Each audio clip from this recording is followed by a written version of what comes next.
28 years old, Wharton graduate, silent CEO of the $12 billion Atlas Group, currently being mocked for stealing a dress at a charity gala. For 6 months, I took the insults, the cold coffee thrown in my face, and the slaps. Millicent thought she was inviting a maid to a party as a punchline. She didn't realize she just invited her own landlord. 6 hours earlier, I was on my hands and knees, buffing the mahogany floors of the Lease syndicate's study. My reflection in the wood was just a nobody in a polyester maid's uniform. 28 years old, worth $12 billion, playing the help to catch a snake. A sharp heel clicked against the floor, stopping inches from my fingers. Millicent, draped in silk and dripping in Lee Dong-wook's blood-money diamonds, didn't even look down. "You missed a spot, Lisa," she sneered into her phone, laughing. Then she looked at me with a smile that was pure poison. "Actually, I'm feeling charitable. We're hosting the gala at the Diamond Heights Ballroom this Saturday. You should come. I'll even let you wear your best uniform so everyone can see what a good little worker I've trained." I looked up, eyes wide, mouth slightly open in submission. But inside, I was calculating the exact cost of the building we were standing in. Millicent had no idea. She wasn't just inviting a maid to a gala. She was inviting the woman who had signed her eviction notice that very morning. The uniform went into the trash. In its place, a vibrant turquoise satin ball gown, a plunging V-neck, and a diamond choker that cost more than Millicent's entire wedding budget. I didn't arrive with a tray. I arrived with the deed. The room went silent when I walked in. Millicent's face turned from a smirk to a mask of pure horror. She thought she was going to humiliate me, but the night was just beginning, and I was about to fire everyone in the room. The uniform was more than just polyester and starch. It was a psychological shroud. Every morning at 5 a.m., I pulled the stiff gray fabric over my shoulders, pinning my hair into a severe utilitarian knot that hid the Wharton graduate beneath the help. My world was reduced to the radius of a microfiber cloth and the scent of lemon-scented floor wax. To the world, I was Lisa, the quiet maid with the downcast eyes. To the Atlas Group, I was the ghost CEO finalizing the acquisition of the century. But in the Lee mansion, I was simply furniture that breathed. The mansion was a monument to stolen wealth, all cold marble and gold leaf that felt like a cage. My knees ached as I worked my way across the grand foyer, the rhythmic swish-swish of my brush the only sound in the oppressive silence. I wasn't just cleaning, I was mapping. I knew every security camera's blind spot and every floorboard that creaked. I was a wolf in sheep's clothing, waiting for the moon to rise. "You're breathing on the glass, Lisa. It's streaking." The voice was like a razor blade wrapped in velvet. Millicent stood at the top of the staircase, draped in a sheer marabou robe that cost more than a year of a maid's salary. She descended slowly, her designer slippers clicking with predatory precision. She didn't look at me. She looked through me, as if I were a smudge she hadn't quite managed to wipe away. I didn't argue. I simply bowed my head lower, my knuckles turning white against the brush. "I'm sorry, Miss Millicent. I'll redo it immediately."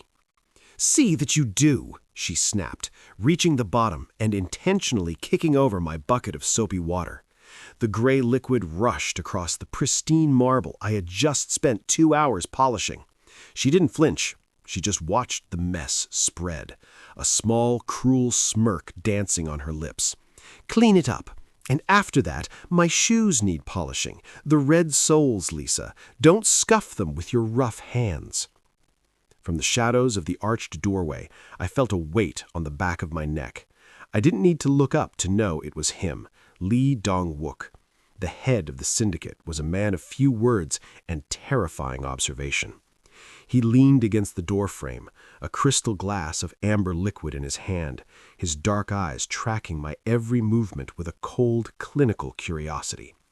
He never joined in on Millicent's petty taunts, but he never stopped them either. He watched me the way a scientist watches a reaction in a lab, waiting for the moment the pressure becomes too much and the glass finally shatters. "Millicent," Dong-wook's voice rumbled, low and dangerous. "The car is waiting." "In a minute, darling," she cooed, turning her back on me, as if I had ceased to exist the moment she finished speaking. She stepped over the puddle, her silk hem dragging through the dirty water she had created, leaving a trail of damp ruin behind her. I stayed on the floor, my hands submerged in the cold, soapy mess. I felt Dong-wook's gaze linger on me for a second longer than necessary, a heavy, silent pressure that seemed to ask, "How much longer can you pretend?" He didn't know that every insult Millicent hurled was another zero added to the price they would pay. He didn't know that while I scrubbed his floors, I was calculating the interest on the debt he owed my firm.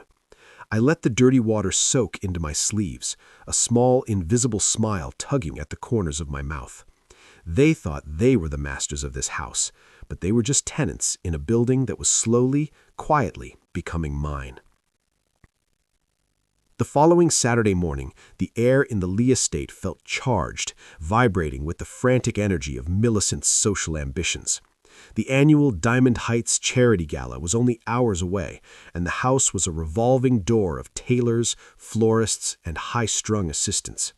I was in the kitchen, methodically silver polishing a set of heirloom spoons when the double doors swang open with a violent flourish. Millicent floated in, looking like a vision of high-fashion malice in a robe of spun gold. She held a heavy cream-colored envelope between two manicured fingers, as if it were a piece of trash she'd found stuck to a shoe. Behind her, two of her socialite friends trailed like shadows, their eyes already narrowed with anticipatory laughter. "Lisa, put down the silver." Millicent's voice rang with a false melodic sweetness that made the hair on my arms stand up. "I've had a wonderful charitable idea. Since it's your birthday this weekend, I decided it was high time you experienced the finer things in life." I set the spoon down slowly, keeping my face a mask of dull, servant-like gratitude. "My birthday, Miss Millicent?" "Don't play coy," she giggled, a sound like breaking glass. She tossed the envelope onto the damp, polish-stained counter. It was a VIP invitation to the gala, embossed with real gold leaf. "I'm inviting you to the Diamond Heights Gala tonight as my special guest." One of her friends stifled a snort behind a gloved hand. I reached out, my fingers hovering over the expensive cardstock. I knew what this was. The Diamond Heights Ballroom was the flagship property of my firm, a masterpiece of architecture I had personally commissioned 3 years ago. I don't have anything to wear to such a place," I whispered, playing the part of the overwhelmed underdog. "Oh, I've already thought of that." Millicent clapped her hands, her eyes gleaming with a cruel, feverish light. She signaled to a junior maid standing in the hallway, who stepped forward carrying a garment bag. With a theatrical snap, Millicent unzipped it. Inside wasn't a gown. It was a new maid's uniform, stiffer, starchier, with an oversized, ridiculous lace apron and a headpiece that looked like something out of a Victorian caricature. "You'll be serving the champagne in the VIP lounge," Millicent said, her voice dropping to a low, cold purr. "I want everyone to see what true service looks like. You'll be right there in the middle of the room, Lisa. It's important for people to know their place, don't you think? It keeps the world orderly." The two friends erupted into peals of laughter, their polished teeth gleaming under the kitchen lights. They looked at me as if I were a pet performing a trick. Millicent leaned in closer, the scent of her expensive, cloying perfume filling my lungs. "Think of it as a gift. You get to breathe the same air as the most powerful people in the city, even if it's only while you're topping off their glasses. Don't be late. I want my champagne cold and my floors invisible." She turned on her heel, her golden robe billowing behind her, and the trio swept out of the room, their fading laughter echoing through the hall like a death knell for their own reputations. I stood alone in the kitchen, the ridiculous lace apron draped over my arm. I looked down at the gold-embossed invitation on the counter. My hand didn't shake. Instead, I felt a cold, crystalline calm settle over me. Millicent wanted a show. She wanted the world to see the Maid in her place, surrounded by the power of the elite. I pulled my burner phone from the hidden pocket of my skirt and dialed a number I hadn't called in months. "It's Lisa," I said, my voice no longer the soft, submissive whisper of a servant, but the ironclad tone of a woman who owned the ground they walked on. "The Diamond Heights tonight. I need the turquoise gown from the vault, the Atlas diamonds, and—" My legal team on standby in the lobby. It's time to remind the lease syndicate who actually owns their lease. I looked at the gray, drab uniform I was wearing for the very last time. Millicent thought she had set a trap for a mouse. She had no idea she had just handed the keys of the kingdom back to the queen. The heavy kitchen doors had barely settled before the submissive slump in my shoulders vanished. I didn't head for the laundry room or the silver pantry. Instead, I moved with a predator's grace toward the one room in the mansion Millicent never bothered to visit, the old library annex, a dusty sanctuary of forgotten ledgers and thick oak doors. Once inside, I turned the heavy brass lock. The click echoed like a gunshot in the quiet room. I reached into the hollowed-out spine of a first-edition law text and pulled out a slim, encrypted satellite phone. It felt heavy in my hand, a weapon of glass and titanium that had been silent for too long. I hit a single speed dial button. It picked up on the first half ring. "Ma'am?" The voice on the other end was sharp, professional, and laced with immediate relief. It was Marcus, my chief legal counsel at the Atlas Group. "We've been waiting for your signal. The board is growing restless." "The board can wait," I said. My voice was no longer the soft, airy breath of Lisa the Maid. It was low, resonant, and carried the weight of a $12 billion empire. It was a voice that didn't ask, it commanded. "I'm calling about the Diamond Heights ballroom and the residential lease for the Lee estate." "We have the documents ready, Lisa," Marcus replied, his tone shifting into business mode. "The Lee syndicate is 3 days past the grace period on their commercial portfolio's insurance clause. It's a technicality, but it's a lethal one. If you sign the termination order, they lose their base of operations by midnight." I walked to the window, watching Millicent's car disappear down the long, winding driveway. She was headed to a spa to prepare for her big night, oblivious to the fact that the very ground beneath her wheels was shifting. I said, "Cancel it," my eyes cold as the marble I had spent months scrubbing. "Cancel the Mafia's lease. Every single contract they have with Atlas Group or its subsidiaries is to be terminated for breach of moral conduct and financial instability. I want the eviction notices served not at their office, but at the gala tonight in front of the cameras." "That's a bold move, ma'am," Marcus noted, though I could hear the smirk in his voice.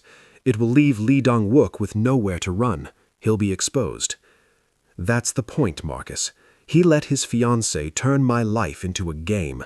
Now I'm ending the match.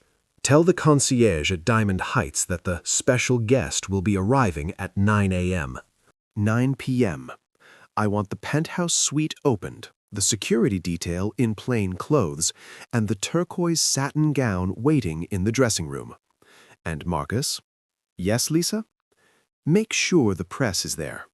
I want the world to see what happens when the help decides to collect the rent." I ended the call and tucked the phone back into its hiding place. I looked at my hands, red and chapped from the caustic cleaning chemicals Millicent forced me to use. In a few hours, those hands would be adorned with flawless VVS diamonds. I stepped out of the library, the gray maid's uniform feeling like a skin I was about to shed. As I passed a hallway mirror, I didn't see a servant. I saw a CEO who had spent 3 months in the trenches of her enemy's home, gathering every secret, every weakness, and every debt. The trap was set, the bait was taken, and by the time the first cork popped at the gala, the Lee syndicate wouldn't just be losing a maid, they'd be losing their empire. I headed back to the kitchen to finish the silver. After all, I wanted the spoons to be absolutely perfect for my final meal in this house. The transition from ghost to goddess began in the back of a blacked-out SUV, miles away from the prying eyes of the Lee estate. The moment the door clicked shut, the heavy, suffocating weight of the polyester uniform was gone. I tore at the buttons, shedding the gray skin of Lisa the Maid like a serpent leaving behind a useless past.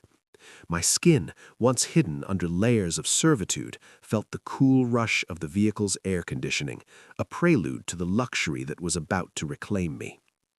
We arrived at a private service entrance of the Atlas-owned hotel, where a specialized team waited in the shadows of the penthouse suite.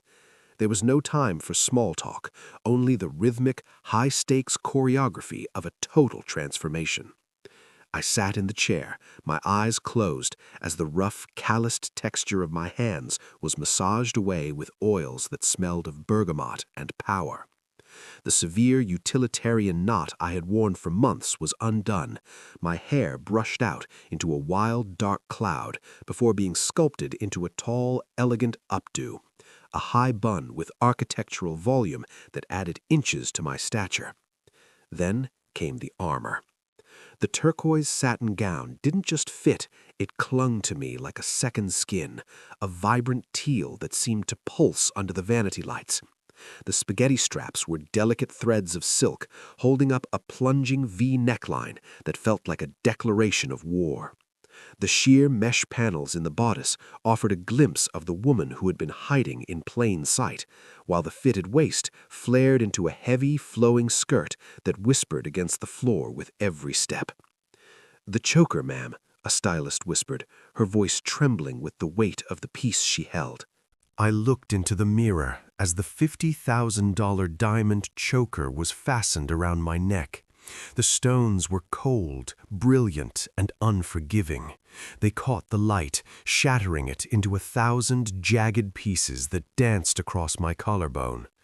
I added the matching drop earrings, the weight of the diamonds pulling at my ears, a physical reminder of the status I was stepping back into.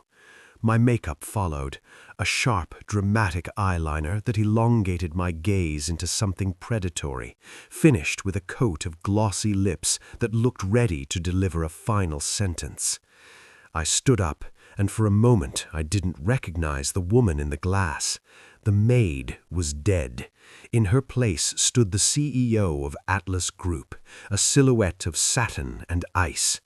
My posture was no longer curved in a submissive bow. My shoulders were square, my chin tilted at an angle that looked down on everything.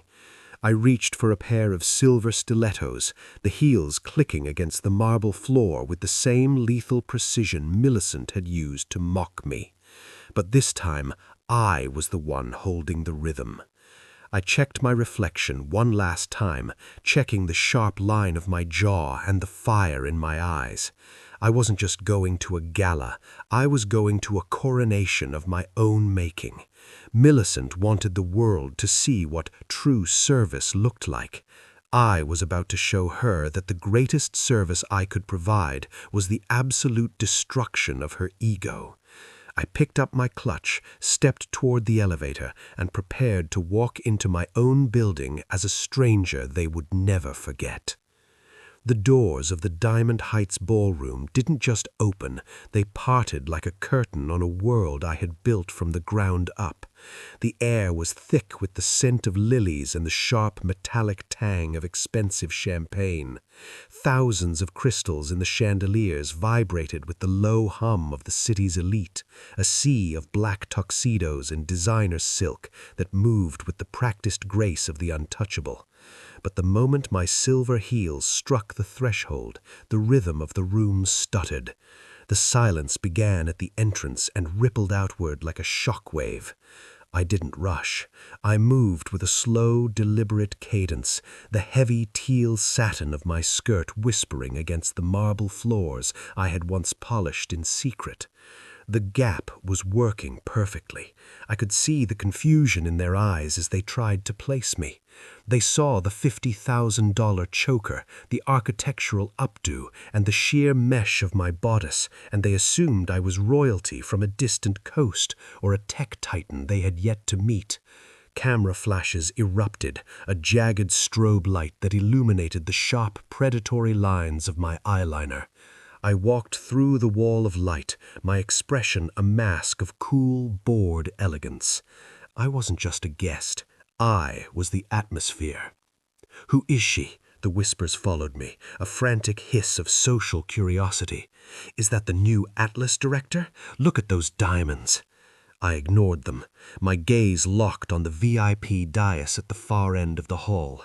There, standing under a spotlight as if she owned the air itself, was Millicent. She was mid-laugh, her head thrown back, holding a glass of the very champagne she had ordered me to serve. Lee Dong-wook stood beside her, his dark eyes scanning the crowd with his usual detached coldness. I stepped into the center of the ballroom, the vibrant turquoise of my gown clashing beautifully with the muted gold of the decor. I stopped 10 feet from their table. Millicent's laughter died first. It didn't fade, it choked. She lowered her glass, her knuckles turning white as she squinted through the glare of the ballroom lights. I saw the moment the recognition hit her. It was like watching a building collapse in slow motion. Her mouth fell open, her eyes widening until the whites showed all around her irises. She looked at my face, then down at the dress that cost more than her wedding budget, then back to my eyes, which were no longer downcast and submissive. "Lisa?" The name was a strangled gasp, barely audible over the swelling orchestra. Beside her, Lee Dong-wook went rigid. His glass stopped halfway to his lips, his dark gaze narrowing as he processed the transformation. He didn't look horrified. He looked like a man who had finally realized he'd been sleeping in a room with a lion he thought was a house cat. I didn't say a word. I simply tilted my head, letting the light catch the fire and the Atlas diamonds around my neck. I raised my hand, the same hand she had tried to scuff with her shoes, and pointed a single polished finger toward the champagne bucket on her table. I didn't ask for a drink. I gave her the same look she had given me in the kitchen, the look of a master noticing a smudge on the glass. The room was dead quiet now. The elite were watching, their cameras still recording, sensing the shift in the atmosphere. Millicent's face turned a blotchy, frantic red. She looked at the cameras, then at me, the maid who was currently outshining every woman in the room. The joke was over, but the punchline was only just beginning. The silence in the ballroom was brittle, a glass floor waiting for the first heavy step to shatter it. Millicent was the one to stomp. Her face, usually a masterpiece of curated poise, contorted into a mask of pure, ugly rage. She slammed her crystal flute onto the table, the sharp clack echoing like a gavel through the hushed hall. "You?" she shrieked, her voice cracking as it reached a pitch of pure hysteria. She stepped off the dais, her golden heels clicking frantically as she marched towards me. The crowd parted like a dark tide, sensing the impending wreckage. She stopped inches from my face, the scent of her expensive perfume clashing with the metallic tang of her desperation. She didn't see a CEO. She saw the girl who had scrubbed her toilets, and she couldn't understand how that girl had suddenly become the sun every eye in the room was orbiting. "Look at this!" Millicent screamed, spinning around to address the sea of cameras and confused socialites. "Look at this thief! This woman is my maid. She's a servant who spends her days cleaning my filth, and she has the audacity to stand here in a dress she clearly stole from my private collection." A collective gasp rippled through the ballroom. The whispers turned into a roar. Millicent turned back to me, her eyes bloodshot. "I know what you are doing, Lisa. You stole that dress, didn't you? You took it from the storage wing to try and lure my fiancé. You thought if you put on some silk and some glass beads, Lee Dong-wook would actually look at you as more than a piece of furniture?" I remained perfectly still, my expression as cool as the diamonds at my throat. I didn't defend myself. I didn't flinch. I let her dig the grave deeper with every word. "She's a fraud." Millicent turned to the security guards hovering at the edge of the circle. "Throw her out. Call the police. She's wearing a multi-million-dollar ensemble that belongs to the lease syndicate, and she's trying to pass herself off as one of us. Look at her. She's pathetic. She's probably never even seen a bank account with more than 3 zeros in it." Lee Dong-wook finally stepped down from the dais, his hands shoved into his tuxedo pockets. His face was unreadable, a wall of granite, but his eyes were fixed on mine with a terrifying intensity. He wasn't looking at Millicent. He was looking at the way I held my chin, the way I didn't blink under the weight of her accusations. "Millicent, enough," Dong-wook said, his voice a low vibration that usually commanded instant obedience. "No, Dong-wook, she's humiliating us." Millicent's voice rose to a frenzied peak. She reached out, her fingers hooked like claws, as if she intended to rip the turquoise satin right off my body. "Take it off. This dress doesn't belong to a peasant. It belongs to me. Everything in this room belongs to me, and you are nothing but a thief who got lucky with a key to the closet." I waited for the exact moment her hand almost touched my shoulder, the exact moment the cameras were focused on the maid being bullied by the Mafia wife. Then I spoke. My voice wasn't loud, but it cut through her screaming like a scalpel through silk. "You're right about one thing, Millicent," I said, the corners of my mouth curving into a sharp, lethal smile. "Everything in this room does belong to a single person, but it isn't you." I reached into my silk clutch and pulled out a small laminated security pass with the Atlas Group logo, the master key to every lock in the building. "And as for the dress, I suggest you check the serial number on the lace, because the woman who designed this doesn't sell to people who have to ask their fiancé for an allowance." The chaos of Millicent's outburst was a jagged contrast to the sudden, heavy silence that followed my words. She stood frozen, her hand hovering in the air like a broken claw, as the room struggled to reconcile the thief with the woman who spoke with the authority of a sovereign. "Is there a problem here?" The voice belonged to Monsieur Valmont, the gala's lead curator and one of the world's most respected diamond historians. He stepped through the crowd, his silver hair gleaming under the chandeliers, his eyes fixed not on Millicent, but on the fire dancing around my throat. He approached me with a reverence that made the surrounding socialites hold their breath. Without a word to Millicent, he pulled a jeweler's loop from his vest and gestured toward my neck. "If I may," he whispered, his hands trembling slightly. I inclined my head just a fraction. The room was so quiet I could hear the rhythmic tick-tick of the heavy grandfather clock in the foyer. Valmont leaned in, his gaze intensifying as he inspected the central stone of the Atlas choker. After a few agonizing seconds, he stood back, his face pale and his expression one of pure, unadulterated awe. This is impossible," Valmont breathed, turning toward the cameras that were still broadcasting every second. "This isn't a replica. This is the Star of Atlas. It's a 100-carat, D-flawless bloom-white diamond that disappeared into a private vault 5 years ago. It's part of a heritage collection that is insured for more than this entire building." Millicent let out a sharp, hysterical laugh. "See, I told you, she stole it. No maid could ever afford something like that. She probably killed someone for it." Valmont turned to her, his gaze chillingly professional. "Madam, you don't understand. This piece isn't just owned. It is registered to a singular biometric digital vault. It is keyed to the DNA and pulse of one individual, the CEO of the Atlas Group. If anyone else were wearing it, the security pins would have locked and the tracking beacon would have summoned a tactical team 10 minutes ago." He looked back at me, his eyes wide with the realization of who was standing before him. "This jewelry hasn't been stolen. It's being worn by its rightful owner, the global CEO who has remained anonymous for years, the woman who funded this entire gala through her private foundation." The murmur that went through the crowd was like a physical weight. Millicent staggered back, her face draining of color until she looked like a ghost in golden silk.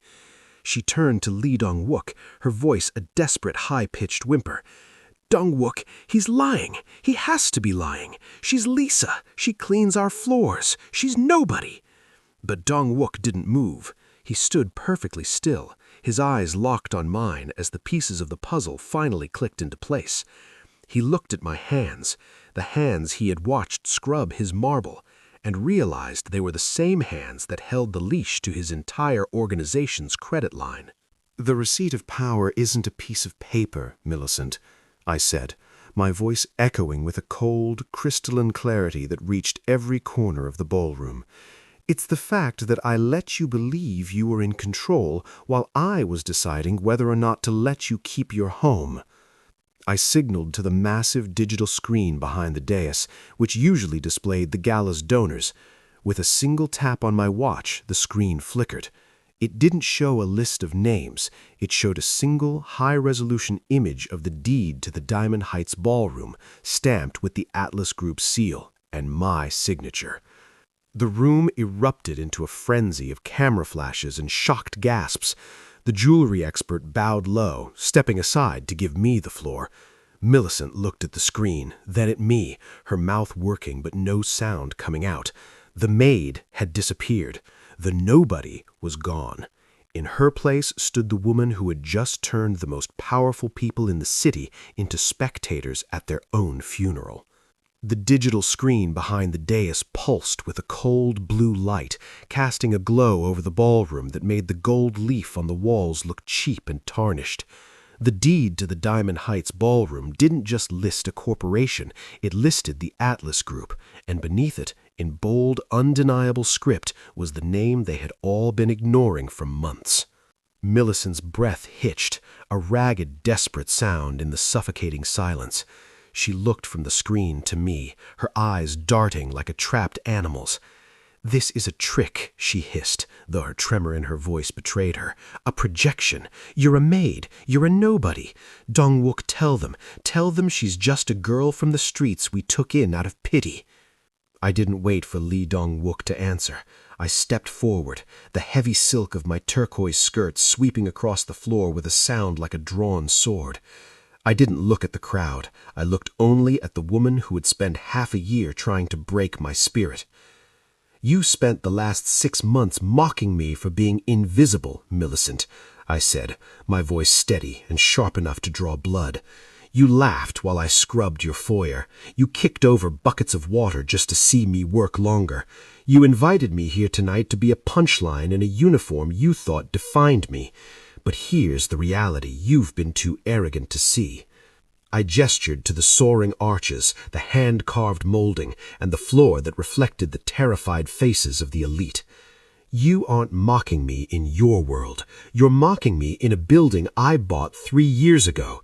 Every brick, every chandelier, and every drop of champagne you've consumed tonight was paid for by the woman you treated like furniture."